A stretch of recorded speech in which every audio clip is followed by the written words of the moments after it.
All right, so now we're going to talk about cumulative frequency graphs. So cumulative means to accumulate. We're adding up all of our frequencies as we go along.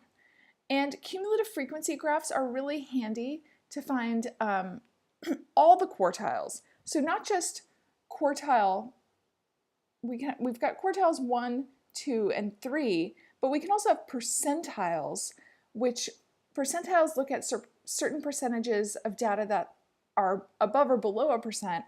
So in standardized test scores, we often talk about the 90th percentile or the 95th percentile or the top 5th percentile.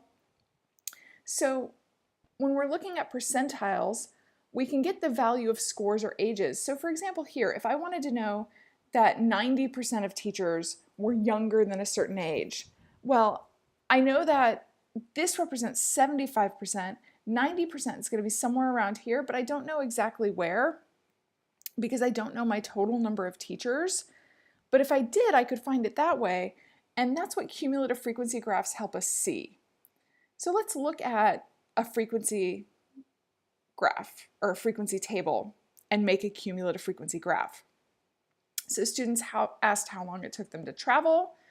Less than 5 minutes, so we're assuming that our low value here is 0. Yeah, so people who lived on campus maybe. But we of course wouldn't have negative time, and that's 28 students. Now less than 10, well this number here, this 17, is really for the 5 to 10 is 17, but less than 10, the total that's less than 10 is 28 plus 17, 45. The total less than 15, 45 plus 36, 81. The total less than 20, 143. We add in now 137. That's going to be 280.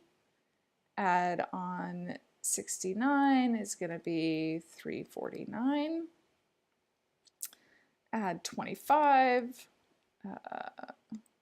Boy, I hope I'm doing this all correctly. And then 395 and exactly 400 students. That seems like a good number.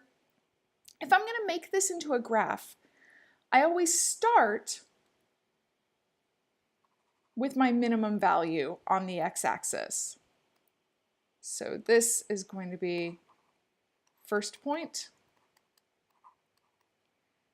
This is the x value, and the y value is always 0. My next point is going to have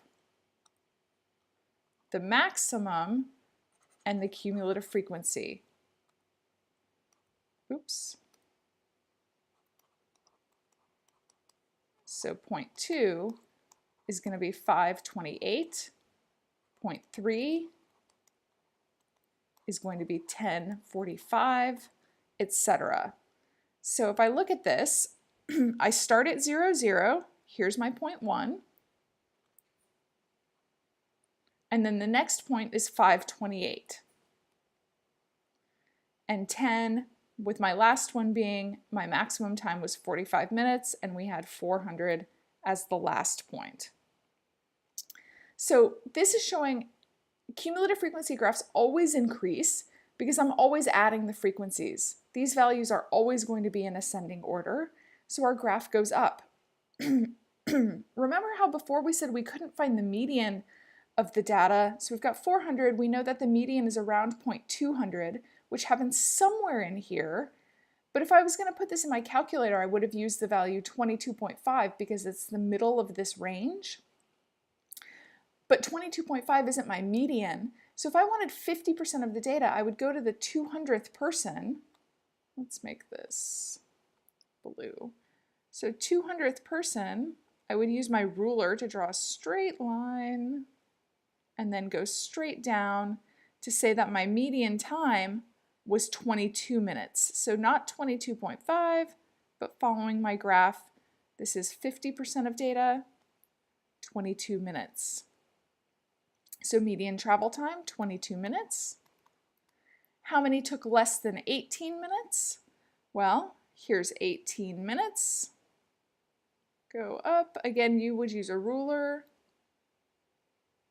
And then this value here looks like it's going to be 120 students. So on my x-axis here, cumulative frequency, that's actually like saying the number of students.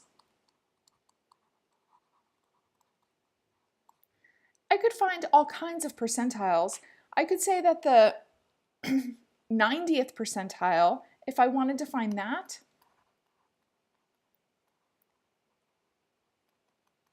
I would do 90% of 400 would be 360.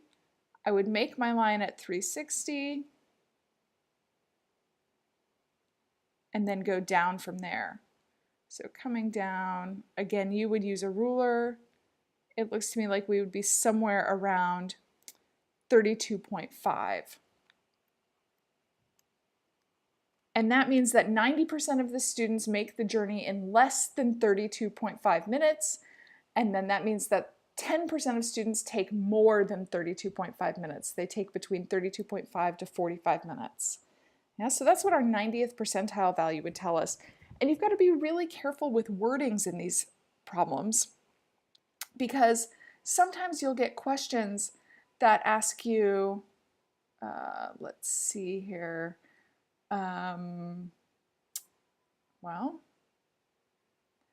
top 10%. Top 10% means we want to find the 90th percentile. Or if you had scores that said at least 25 minutes, then you'd want all of the people that went from 25 minutes up. So you'd want to figure out what percent this is of your data. So for example, if we ended up with something around, let's say 50 is 25% of my data. So I would say the top 75% of people have a time greater than, whatever this is down here, 16 minutes. Now, so be very careful with the wording of these problems. I'm going to leave you there with this idea, and I'll leave you to fill this in and look at it. I'll go ahead and make the answers for these, but I think that you can do it. Notice here that since this is starting at a really big height, normally it's going to give you a low value of the height. Oh, it does. Sorry, look at this, starts with 0. This is actually my low point then. So I've got 100, 0 as my first minimum point, and then 110, 27. Because they've given you the 0 on the table, that's going to be your first point on the x-axis. So when you're drawing this, you can put in a break for your x-axis and show that that's 100, and then use your units. So 2 centimeters is 10 units on the x-axis. So go over 2 centimeters, and then you're going to get your 110, and so forth. And then going up, 1 centimeter is 5%. Yeah. So I've got a total of 400. So 5% of 400 is 20. So that's going to be 1 centimeter gives me 20%. Sorry, gives me 20 people, because that's 5%. So go ahead, work this out, and you can check your answers later.